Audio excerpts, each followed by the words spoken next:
बिस्मिल्लाहिर्रहमानिर्रहीम अस्सलाम वालेकुम डियर स्टूडेंट्स। इस वीडियो में हम डिस्कस करेंगे 10th क्लास मैथमेटिक्स की जो बुक है बेटा उसका चैप्टर नंबर 1 और चैप्टर नंबर 1 की जो एक्सरसाइज 1.3 है बेटा थर्ड वाली जो एक्सरसाइज है उसका फर्स्ट वाला क्वेश्चन, जिसमें बेटा आपके पास वैल्यू क्या दी हुई है पहले सवाल में 2x⁴ minus 11x² plus 5 is equal to 0। कहता है ये इक्वेशन आपको बेटा दी हुई यार, आपने इसको सॉल्व करना है, इसका हल सेट निकालना है बेटा, यानी इसका सोल्यूशन फाइंड आपने करना है। और इसका सोल्यूशन बेटा आप किसी भी मेथड से सॉल्व कर सकते हो, चाहे फैक्टराइजेशन का तरीका इस्तेमाल करो, चाहे क्वाड्रेटिक फार्मूले का तरीका इस्तेमाल करो, चाहे बेटा आप कंप्लीटिंग स्क्वायर का तरीका इस्तेमाल करो, यानी चाहे आप इसकी तजज़ी कर लो, चाहे तकमील मुरब्बा और चाहे दो दर्जी फार्मूला लगा लो। तीनों तरीकों में से जिससे मर्जी कर सकते हैं। लेकिन बेटा वो तीनों तरीके जो थे वो क्वाड्रेटिक इक्वेशन के थे, यानी दो दर्जी मसावात के थे। लेकिन यहाँ पे बेटा जो हमें मसावात दी हुई है, ये इक्वेशन जो हमें दी हुई है, इसमें देखिए x⁴ है, ज़्यादा से ज़्यादा x की पावर कितनी है 4 है। तो फिर बेटा ये क्वाड्रेटिक इक्वेशन नहीं है। तो पहले इसको हमने क्या करना है, क्वाड्रेटिक इक्वेशन में चेंज करना है। तो उसके लिए बेटा फिर हमने क्या करना है, लेट करना है। हमने लेट किया, ये बेटा जो आपके पास यहाँ पे x दो दफ़ा है, एक x⁴ है और एक 4 है। जो पावर छोटी है बेटा, x⁴ छोटी है या x⁴ तो x⁴ जो बेटा छोटी पावर है उसको y के इक्वल लेट कर लेना करना है। ये इस तरह के जितने क्वेश्चन है उसमें बेटा क्या करना है, जो x⁴ स्मॉल है, कम है, उसको आपने y के इक्वल लेट कर लेना है। तो अब बेटा नेक्स्ट क्या होगा, अगर हम इसका भी स्क्वायर लें और इसका भी स्क्वायर लें तो इधर y का स्क्वायर लेंगे तो बेटा y² आ जाएगा, और इक्वल x का स्क्वायर जो है इसका आगे फिर स्क्वायर लेंगे तो x की पावर कितनी हो जाएगी 4 हो जाएगी। जब हम दोनों तरफ इस वैल्यू का जो लेट किया है इसका दोनों तरफ स्क्वायर लेंगे तो ये बेटा इधर आ जाएगा y² और इधर इसका स्क्वायर लेंगे तो x की पावर 4। इसका मतलब जो स्मॉल वैल्यू थी उसको हमने y के इक्वल रखा है, तो जो बड़ी वैल्यू है x⁴ वो किसके इक्वल आ जाएगी बेटा y² के इक्वल आ जाएगी। अब ये जो वैल्यू आई है ये इसकी जगह पुट करनी है, 2x⁴ जो है इसकी जगह क्या आ जाएगा बेटा y², x⁴ की जगह आगे -11 और x² की जगह क्या आना है y plus 5 is equal to 0। ये बेटा हमने लिख लिया। अब ये देखें, ये इक्वेशन जो है बेटा ये वेरिएबल y के साथ बन गई है, 2y² minus 11y plus 5 is equal to 0। अब इसमें बेटा ये जो आपका वेरिएबल है वो y यूज हो रहा है, x यूज नहीं हो रहा। तो अब बेटा यहाँ पे ये क्वाड्रेटिक बन गई है, क्योंकि इसकी ज़्यादा से ज़्यादा पावर 2 है, तो इसका मतलब ये क्वाड्रेटिक इक्वेशन है, यानी दो दर्जी मसावात बन गई हुई है। अब बेटा हम चाहे इसकी फैक्टराइजेशन कर लें, चाहे बेटा इसके ऊपर जो है क्वाड्रेटिक फार्मूला लगा लें। तो हम फैक्टराइजेशन इसकी कर लेते हैं। फैक्टराइजेशन में मैंने आपको बताया था बेटा पहली और लास्ट वाली वैल्यू को आपने मल्टीप्लाई करना है। 1.1 एक्सरसाइज में हमने उसकी फैक्टराइजेशन करना सीखी थी।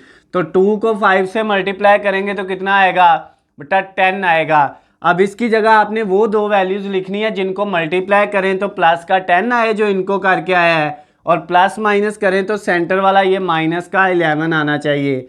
तो पहली वैल्यू को ऐसे लिखा 2y², और ये जो प्लस 5 है इसको भी ऐसे लिखा इक्वल टू 0। इसकी जगह बेटा हमने लिखा -10y और -y, यानी इसके साथ कुछ नहीं तो 1 होगा। अब ये देखें बेटा इन दोनों को अगर हम मल्टीप्लाई करें, -10 को -1 से मल्टीप्लाई करेंगे तो वही आएगा जो इन दोनों को मल्टीप्लाई करके आया था 10, और इन दोनों को प्लस माइनस करेंगे तो बेटा माइनस का क्या आ जाएगा 11, -10 और -1 माइनस का 11 हो जाएगा।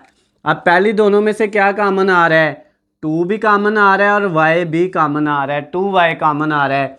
इसमें से बेटा 2 गया, y² है, एक y कॉमन चला गया तो बाकी सिर्फ एक y बच जाएगा इस वैल्यू में से माइनस ये, और ये बेटा आपके पास 10y है, 10 में से 2 कॉमन लेंगे तो 5 और y कॉमन चला गया तो y ख़त्म हो गया। ये बेटा पहली दो वैल्यू में से 2y कॉमन लिया तो ये बच गया। अब अगली दोनों वैल्यू में से क्या कॉमन आ रहा है, कुछ नहीं बेटा, तो -1 कॉमन ले लिया। माइनस कॉमन लेने से ये होगा कि ये जो माइनस वाली रकम है ये प्लस की हो जाएगी और प्लस वाली माइनस की हो जाएगी, क्योंकि 1 कॉमन लिया बेटा, 1 से कोई फ़र्क नहीं पड़ेगा, वही वैल्यू आ जाएगी। अब -1 कॉमन क्यों लिया था, ताकि बेटा ये देखें इधर कॉमन लेने से जो आई है इन दोनों वैल्यू में से भी कॉमन लेने के बाद वो सेम आए। अब दोनों में सेम आ गई है तो इसका मतलब यहाँ तक हमारा क्वेश्चन ठीक है। अब बेटा नेक्स्ट स्टेप में क्या होगा, ये जो सेम आई है इसको हमने ऐसे लिखा y-5 और जो बाकी वैल्यू है बेटा वो है 2y और माइनस इधर है 1, उसको एक दफ़ा लिख लिया दोनों को अलग-अलग और इक्वल टू 0। अब ये y-5 0 के इक्वल अलग आ गई बेटा और ये 2y-1 जो है वो 0 के इक्वल अलग आ गया। क्लियर बेटा। अब यहाँ से y की वैल्यू क्या आ जाएगी, ये माइनस का 5 है, दूसरी तरफ जाके क्या हो जाएगा बेटा प्लस का 5 हो जाएगा और इधर y की वैल्यू क्या आ जाएगी हमारे पास, ये 2y इधर ही 1 माइनस का दूसरी तरफ जाके प्लस का हो गया और ये 2 जो है बेटा ये इधर मल्टीप्लाई हो रहा है तो दूसरी तरफ जाके क्या हो जाएगा डिवाइड हो जाएगा। तो दूसरा y का आंसर आ गया 1/2। अब ये इक्वेशन जो थी बेटा इसको हमने सॉल्व किया इस वाली इक्वेशन को, तो y का आंसर एक 5 आ गया और एक 1/2 आ गया। लेकिन हमारा जो क्वेश्चन था वो x में था, y में नहीं था। हमने जो आंसर निकाला है वो y में निकाला है। तो अब हमने इसको बेटा किस में चेंज करना है, x में दोबारा से चेंज करना है।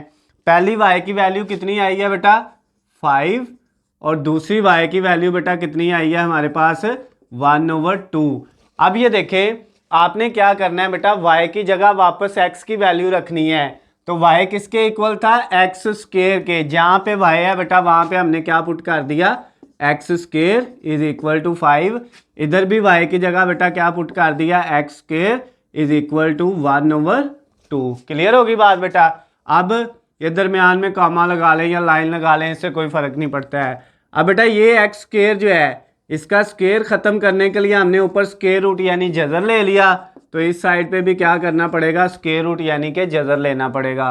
तो ये बेटा स्क्वायर रूट से कट जाएगा तो एक्स आ जाएगा और ये इधर क्या आ गया बेटा कांस्टेंट के साथ प्लस माइनस लगाते हैं तो 5 का स्क्वायर रूट नहीं होता तो ये 5 ही आ गया। एक्स का एक आंसर बेटा ये आ गया आपके पास और इधर से एक्स का आंसर क्या आएगा, फिर ये बेटा स्क्वायर को ख़त्म करने के लिए स्क्वायर रूट, तो इधर जो वैल्यू है उसका भी क्या लेंगे स्क्वायर रूट साथ प्लस माइनस, ये कट जाएगा तो x का आंसर क्या आ जाएगा बेटा प्लस माइनस 1 का स्क्वायर रूट 1 नहीं होता है वो ख़त्म हो जाता है और 2 का स्क्वायर रूट नहीं होता तो ये उसके ऊपर ऐसे ही आ जाएगा। तो ये बेटा आपके पास x का दूसरा आंसर भी आ गया है। हमने किया क्या, y की वैल्यूज़ निकाली और y की जगह जो वापस x जो हमने लेट किया था वही वैल्यू रख दी और वहाँ से x का आंसर निकाल लिया।